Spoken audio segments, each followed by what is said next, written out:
चलिए जी, एक और ज़बरदस्त गाना आ गया है ग्लोबल म्यूजिक से। आप लोग जा कर के सुन लीजिए गाना को। पहले अपडेट को जान लीजिए, उसके बाद जा कर के सुनिएगा।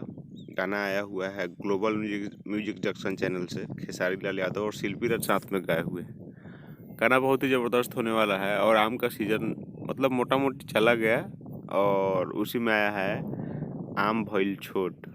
गाने का नाम है आम भइल छोट।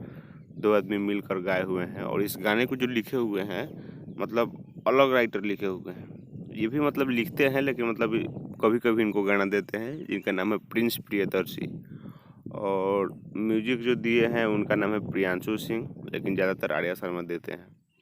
तो ये गाना अभी आ गया है, जा करके आप लोग सुन लीजिए ग्लोबल म्यूजिक जंक्शन से।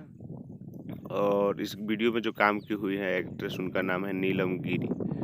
तो इनके साथ में पहले नहीं आ रहा था लेकिन अब ज़्यादातर गाना आ रहा है। बहुत अच्छा मतलब अच्छा लगता है, चेंज चेंज होकर के गाना आते रहता है। तो और ये अपडेट कैसा लगा छोट भइल आम भइल छोट, सॉरी आम भइल छोट गाना का अपडेट कैसा लगा कमेंट करिए। और चैनल पे नए हैं, हैंडसम भोजपुरी पे नए हैं तो चैनल को सब्सक्राइब करके वीडियो को लाइक करके और शेयर करिए, हमारे सभी भाइयों के पास पहुँचाइए। गाना आ गया है आम भइल छोट, खेसारी लाल और शिल्पी राज गाए हुए हैं। हम मिलते हैं नए वीडियो में शाही कुछ ज़बरदस्त अपडेट लेकर, कुछ खास अपडेट लेकर। तब तक के लिए बाय। जय हिंद, जय भोजपुरी।